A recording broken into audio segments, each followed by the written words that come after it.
Bonjour chers amis traders, comme chaque fin de semaine, analyse rapide du Bitcoin, du DAX, de l'euro-dollar, du SP500 pour la semaine à venir, en mode investissement et en mode trading. On commence par le Bitcoin, base long terme sur une semaine, donc on voit que le Bitcoin a bien décollé. Maintenant voilà, c'est toujours ce que je dis, et les volumes sont vraiment rachitiques. Donc moi ça ne me laisse pas penser que cette hausse est pérenne, ou en tout cas qu'elle est dangereuse. En tout cas sur le long terme, ça n'empêche pas qu'on peut faire des tentatives de trade sur le court terme, c'est même très intéressant, mais sur le long terme, moi je reste réservé notamment pour des raisons fondamentales, même si là c'est extrêmement haussier. Donc si on passe sur une base plus rapide, journalière, voilà, typiquement ce type de consolidation moi qui m'intéresse au plus haut point pour la partie swing trading, l'espèce de consolidation, puis dès que ça sort, on repart à la hausse, on va voir ça certainement plusieurs fois dans ce trend haussier, donc là c'est particulièrement intéressant de prendre des positions à l'achat bien sûr en journalier, tout simplement en ciblant sur des unités de temps un petit peu plus rapides, 1 heure, 30 minutes, pour pouvoir bénéficier plutôt de signaux un petit peu plus clairs et faciles à prendre en charge plutôt qu'en journalier. Concernant le DAX sur une base long terme, donc on est toujours dans le range dont je parle depuis maintenant pratiquement 6 mois. On est reparti à la hausse avec une hausse certes qui donne l'impression d'être assez puissante, mais regardez, les volumes n'ont pas non plus extrêmement grands par rapport aux espèces de mouvements qu'il y a eu par le passé.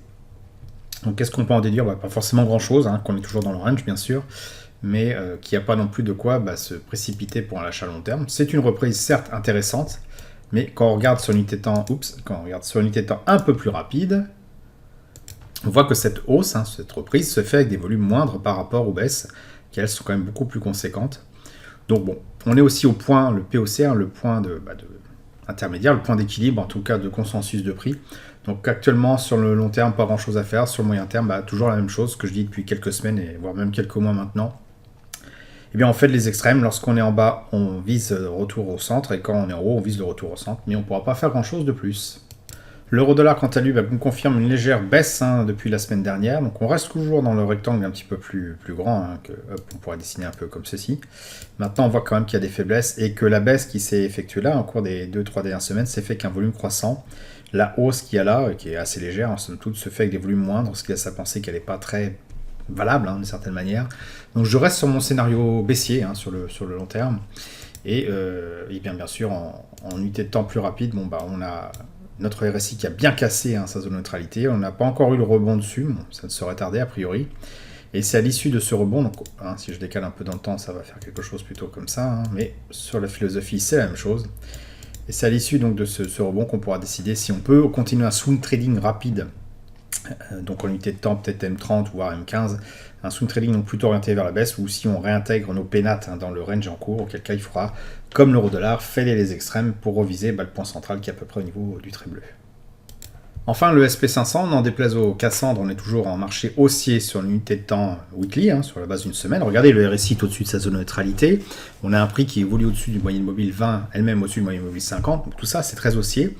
La consolidation que l'on avait commencé à voir, donc plutôt en unité de temps un poil plus rapide, journalier, est toujours valable. D'une certaine manière, on passe d'un marché en tendance haussière depuis quand même un sacré bout de temps. Regardez, depuis soi-disant la fin du coronavirus, 19 mars 2020, enfin depuis la crise du coronavirus plutôt, mars 2020, on n'a pratiquement pas eu de correction, on a une petite ici, et là c'est la première pour laquelle on a un petit peu plus de marquage, c'est vrai après une hausse pareille, un marquage à la baisse, et par contre quand on regarde, on n'est pas non plus passé en face haussière, c'est ce que je dis toujours, un bateau ça fait pas demi-tour au frein à main, et on est a priori en train de commencer une phase de range. Pourquoi je dis ça? Sur la base d'une journée, ce qui s'est passé la semaine dernière, on a vu effectivement au début une espèce de prise de panique, les volumes qui augmentent pendant la baisse et qui diminuent pendant la hausse. Donc s'il laisse à penser que ça sentait pas très bon, moi j'étais plutôt sur un scénario baissier. Mais on voit que le RSI a l'air de jouer avec sa zone de neutralité, il revient dessus avec un petit peu plus de volume dans la hausse, un petit peu moins aussi donc, sur les 2 derniers jours. Donc ça reste, tout ça, ça reste incertain, ce qui est caractéristique finalement d'un range.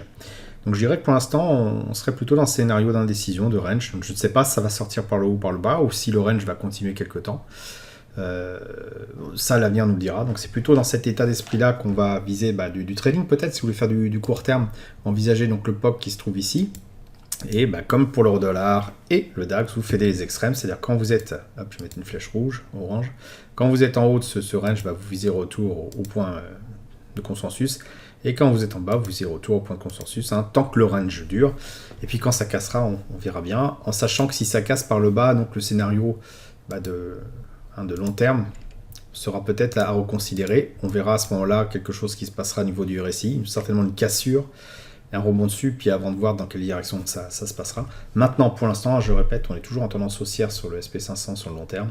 Il n'y a qu'en journalier qu'on est en mode hésitation a priori, et non pas en mode baissier comme je le supposais en tout cas la semaine dernière. Voilà, j'espère que vous avez apprécié cette vidéo. Si c'est le cas, vous pouvez me laisser un pouce bleu pour m'encourager à continuer. Alors, je crois qu'ils sont plus bleus, maintenant ils sont gris, mais c'est pas grave. Abonnez-vous à la chaîne YouTube et activez les notifications pour ne rater aucune nouvelle publication. Je vous dis merci et à bientôt sur le blog.